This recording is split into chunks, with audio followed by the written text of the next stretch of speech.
Okay, there are a few different feelings I'm getting around this. I think you might have been a little bit down, actually, a little bit flat, not your usual self. You're pushing through, though, like this man in this chariot. He just pushes through things. You were doing everything you needed to do.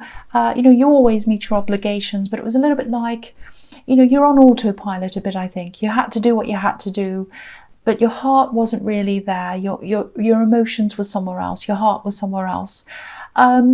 I'm seeing a little bit of questioning here, a bit of introspectiveness, because this man's kind of in this little box and he's all by himself. No one else is around him. So I think you're questioning, you're by yourself, you're thinking about all these things. I think you might have been questioning your career, whether you're on the right path, things like that.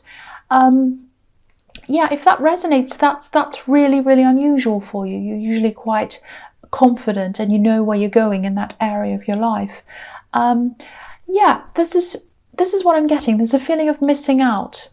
Maybe there's something you felt that you missed out on. I think it was some kind of opportunity, maybe, because I'm getting this feeling of, oh, I almost had this. It was so close and then I lost it. And I think you put a lot of work into getting this as well, a lot of preparation. You really, really wanted whatever this was. So there's this disappointment around this. It wasn't just physical preparation, you were mentally preparing as well. You've been preparing for a long time, maybe longer than you realise. What I mean by that is, if we have a thought, a positive or a negative one or whatever, a happy thought or whatever, and we feel something about something that we want to do or that we want, that works toward a manifestation, whether we realise it or not. So all the time you've been thinking about this, you've been mentally preparing, you've kind of been putting the thought in there to get this thing.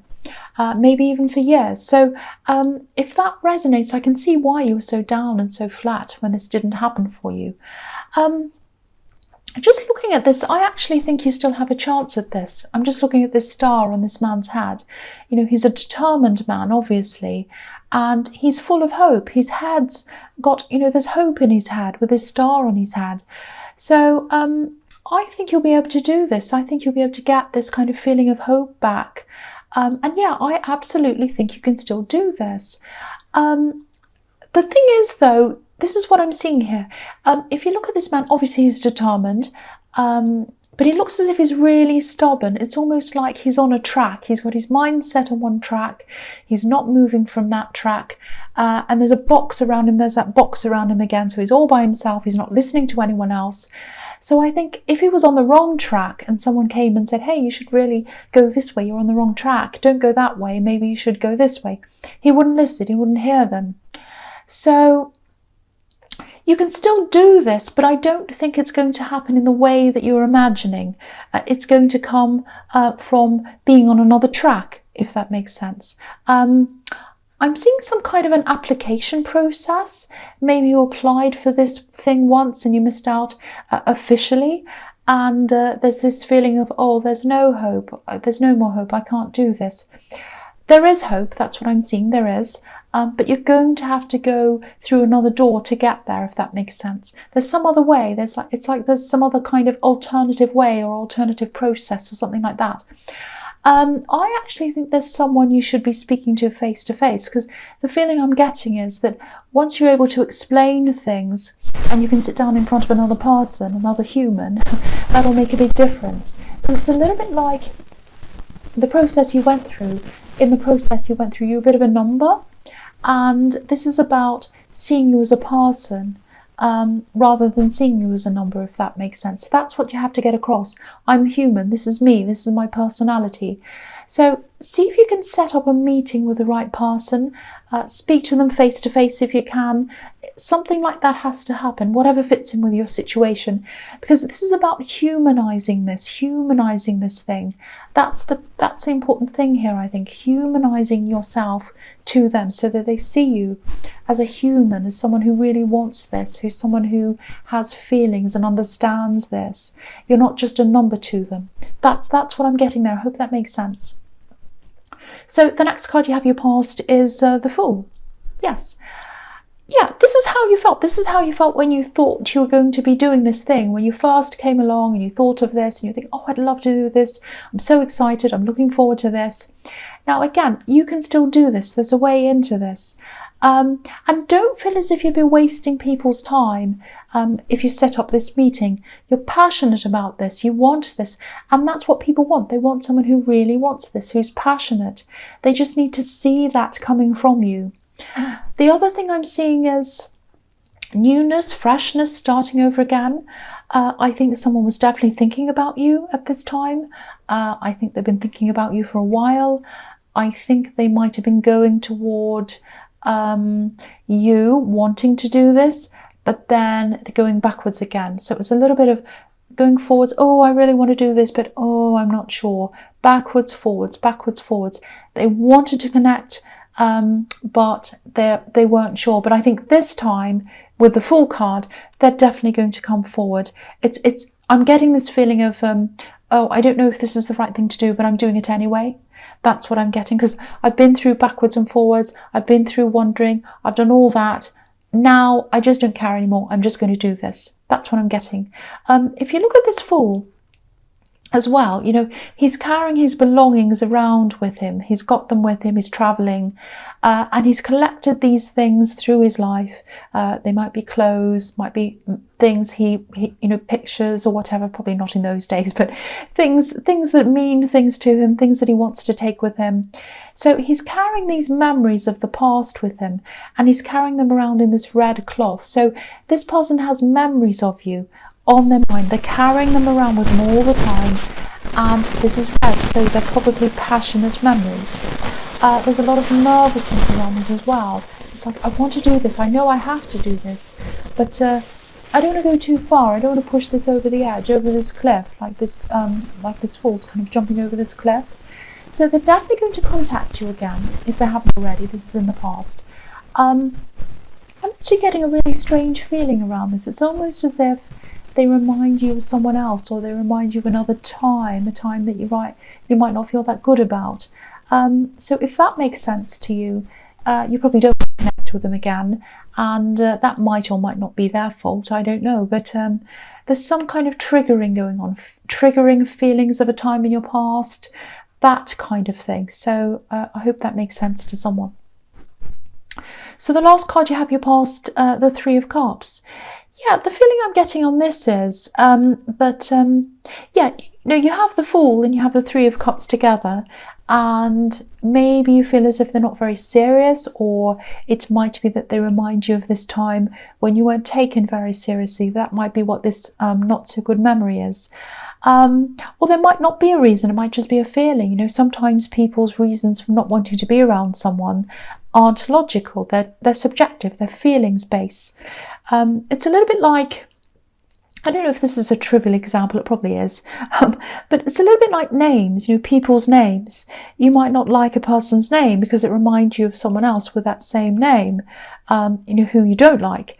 And, you know, there's nothing wrong with the actual name, and you know that logically.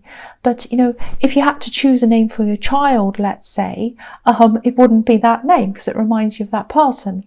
It's not logical. It's not logical. It's just based on feelings. So you have that, and I think you also have a lot of healing to do from your past as well. So there's that as well. But yeah, get ready for them. If they haven't contacted you already, they probably will soon. But from what I'm seeing here, it's not looking good for them. You're probably not going to be all that interested in talking to them. That's what I'm seeing. So the first card you have your presence, the Queen of Swords. Yes.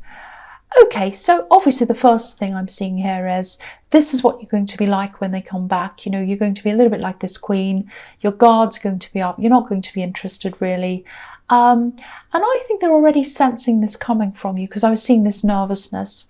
They might not be all that realistic about this situation between you, because to them, the feeling they get about the last time you connected is that maybe you gave off mixed signals, you know, because this Queen, she's got one hand up and she's welcoming people with one hand, but with the other one, she's got a sword up and she's kind of saying, go away to people. I don't think you were giving off mixed signals. I think this is just how they saw things. They're coming up as the Fool here, and the Fool isn't always the most realistic thinker. He does a lot of wishful thinking, and sometimes he acts without thinking things through. He just goes ahead, he does things without really thinking properly.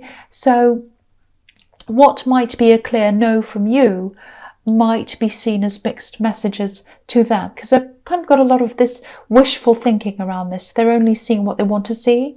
So if they do come back again, I think you'll have to be super, super clear with them, I think. But even then, I think they've got their heart and their head set on this idea that they have of you and the situation between you. And they're kind of like, no, this is how it is. I'm going to do this. This is what's going to happen. It's a bit of a fantasy. That's what I'm seeing. So the next card you have your presence, the Eight of Swords. Yes. Okay, so I think this is kind of about this thing I was seeing. Yeah, it is. It's about this thing I was seeing in the Chariot. This opportunity. Now, if you look at this woman, she's wearing a red dress, so she's obviously passionate about where she wants to go. But she's stuck. She can't go any further. And that's how you're feeling. You missed out on this opportunity. You're very passionate about it, but you were stuck. And you still are, I think. So, yeah, usually you can see through your emotions. You can find your way out of things. You're a planner, you're organised, you're usually very grounded as well. But in this case, I think your emotions might have taken over everything else. And when you mix emotions, water, with groundedness, which is earth, sometimes you can get mud, and mud can be pretty hard to get out of. And so that's why you're stuck. You've kind of got the two mixed in together. But, if you look at her again, she can get out of this. She can get out of these ropes or whatever this is around her. They're not very tight. And, she could take her blindfold off as well if she wanted to. That's not tight either. So again, you can take your blindfold off and you can just let yourself see these other entryways into where you want to go. It's just a matter of seeing past the front door. There are other ways in. There are windows, there's phones, there's other doors, there's all kinds of ways in. But the normal way, everyone else's way, is through the front door. And I think that's what you're focused on. Like this man in the Chariot, he's focused on this one path, and you need to be able to see other pathways. The big thing that's standing out to me on this card as well is these swords. Just be a bit mindful of who you have around you, who you talk to about this, I should say. Yeah, there might be some people around you, they might be well-meaning, but they might be saying things like, oh, well, just move on, try and forget about this, it's okay, it's over now, it was a big thing anyway, maybe it was out of your league. Yeah, it is a big thing, and you're able to do this big thing. It's not out of your league. That's what I'm seeing. It is not. Sometimes I see swords as words. So if you're surrounded by these kinds of words, even if they're well-meaning words, even if they don't mean to discourage you, they're trying to kind of make you feel better. Don't worry, it's okay, just move on, all of that kind of thing. Try and get away from those words if you can. I don't mean you have to get away from people.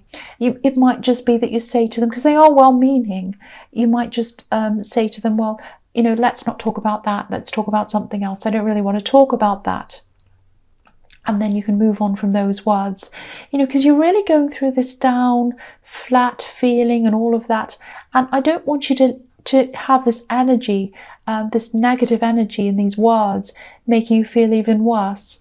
A lot of people are very short-sighted when it comes to what humans can actually achieve. People can achieve way more than even you or I could imagine. But a lot of people don't realise that. So, oh, don't worry, just stick to what you used to, don't do anything different, all of that kind of thing. So get away from that kind of talk. Okay, so the last card you have your presence, the Knight of Wands. Yeah, okay, so I don't mean to be so negative in this reading. It's quite negative, actually. I'm sorry about that. But yeah, here's this person again, obviously. They're coming in and out, which is what this Knight of Wands does. And to me, it feels, again, like a second try to them. That's what I was seeing in the Fool card as well. They've tried to connect it before, and now they're trying again. Now, I think they probably do remind you of a time in your life when you just accepted things that you'd never accept from people now. You've had people who've just expected you to run after them. You've had a lot of unreliable people in your life, and you're not going back there. You are not going back there. So maybe that's what this person reminds you of. A time in your life when you're just sitting around saying yes to people. You felt pretty horrible about yourself, and you don't want to go back to that. Because I think also, even a hint, any hint of unreliability, which is what they're coming across as, the Fool and the Knight of Wands, unreliability, any hint of that just has you running the other way now. And yeah, again, they haven't thought about this properly. If you look at this knight's tunic, there are these salamanders, lizards all over it, and they're kind of turning around and around in circles. But there's a little gap between the head and the tail, so they haven't come full circle yet in their thinking. And the part of the circle that's missing is you. They haven't thought about how you think, what you feel about this. They're all too busy running around going, this is what I want, this is how I feel, I want to do this, I'm pursuing this. They're not thinking about how you feel. It's almost as if they're just thinking, this is how I feel, this is what I want, I'm going to go after this. They're not listening to any cues from you. They're not even wondering about how you're feeling. Yeah, they're rushing in. They're not in control of the situation. So yeah, I think you're just going to have to be very careful when they come towards you again. Sorry, I've got a really blocked nose. I don't know why. I don't think this is someone who listens to anyone, really. And they're not going to listen to you. You're not in danger. They're not going to be dangerous. It's not going to be like, not going to be some horrible stalker. When you say no, they're not going to chase you everywhere. But they are going to keep on coming back, I think. They're not really going to want to take no for an answer, because they've got this idea, this fantasy idea in their head. That's what I'm seeing. So be very careful around this. Just say no. Just keep on saying no, no, no. They're not going to listen the first time, maybe not the second time. The only thing you can do is just keep on saying no to them, if that's what you want to do. I don't know if that's what you want to do, but I'm seeing that all over this reading, that it's not looking very, it's looking as if you don't want to say yes to them. That's what I'm seeing here. All right, so the first card you have, your future's justice. I'm seeing equality here, equal with these scales, equal give and take. And this is what you expect. This is what you've grown to expect after everything you've been through, everything you've experienced, not just in love, but in friendships, even in your relationships with family members. And that's not what this person's doing. They're not doing give and take. They're just take. They're like, I want this, I want this, I want this. And they're not thinking, what do they want? What do they want? So yeah, that's telling me that you're not going to really be happy with this person. You're probably going to reject them because they're not listening to you. They're thinking about themselves.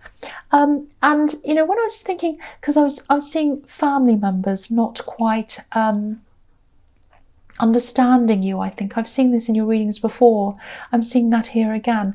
What I'm seeing is I'm looking at these two poles, and I'm seeing poles apart. You're very different from a lot of people in your family. They don't quite understand who you are and how you are. I think they imagine you're one thing, but it's not really how you really are. That's what I'm seeing. They don't understand your work life. Maybe they don't understand your goals. And that makes sense, because that's what I was seeing in the Eight of Swords. That might be your family who is telling you all these things. So if it is your family, and they're not giving you very good advice, again, stay away from these words. Don't take what they have to say on board.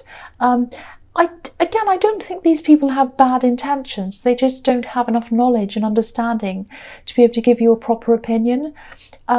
So I think you might actually be relying on yourself when it comes to getting this thing. There aren't many people around you actually who'd be able to give you good advice, but that's absolutely fine. You can do this on your own, and there's nothing wrong with dealing with this on your own. It's good to kind of follow your own thoughts anyway on this. But definitely don't give up on this. I keep on seeing this again. Don't give up on this thing that you've always wanted to do. There's definitely a way here. It's a side path or a side door or something like that. That's what I'm seeing. Okay, I'm sorry about my blocked nose. I hope it doesn't sound too bad in the recording. I've got some allergies and things. It's the weather change, I think. Okay, so the next card you have in your future is the Six of Wands. Yes, fantastic. So yeah, see, this is what I'm telling you. You're going to be able to do this. This is the victory card. You can do this. You might have to give some kind of presentation. I'm seeing you being on display in some way. People are going to be watching you, listening to you. It might be that, or it might be some kind of audition. Whoever this is, they didn't see the real you. This is what I'm seeing again. They didn't see the human side of you last time, but they will this time. I also think last time you went through this process, it might have been a little bit more formal, and I think this time it'll be more informal, more relaxed. You'll feel a bit better this time. It won't feel as forced. So yeah, you're going to go into this. I think you are going to do this. You're going to see someone face to face. I really hope that resonates, and I hope you are, because they're not going to see that side of you. Oh, so the last card for you futures, the Two of Pentacles. Okay, this is frustrating me. It's not just my nose that's frustrating me. It's this card. Yeah. This person coming backwards and forwards again, backwards and forwards, backwards and forwards. That's what this Two of Pentacles can be. Up and down, backwards and forwards, going around and around and around again. That's all I have to say about that. But a lot of what they feel for you, also the way they imagine you feel, a lot of this is in their mind. Again, it's all in their mind. Again, he's got so much going on in there. It's imagine. This is frustrating me. If you say no to them this time, I think you probably will, I'm not seeing them giving up. You know, they might even come back again and again and again. Look at this infinity symbol. They still this kind of conclusion, just goes around. So be prepared for that happening as well. I actually don't think there's much you can really do about this. You might have to just keep on saying no, no, no, over and over again. That's all you can really do. There's a lot going on in their imagination, and I think they're like, no, they don't really mean no. They mean yes, they don't do all that kind of thing. So just be aware, just be prepared. I don't know if you're going to have to block them. Actually, I don't. They're not dangerous. They're not a bother to you. They just keep on coming back. That's what I'm seeing. So watch out for that again and again and again. That's what I'm seeing here.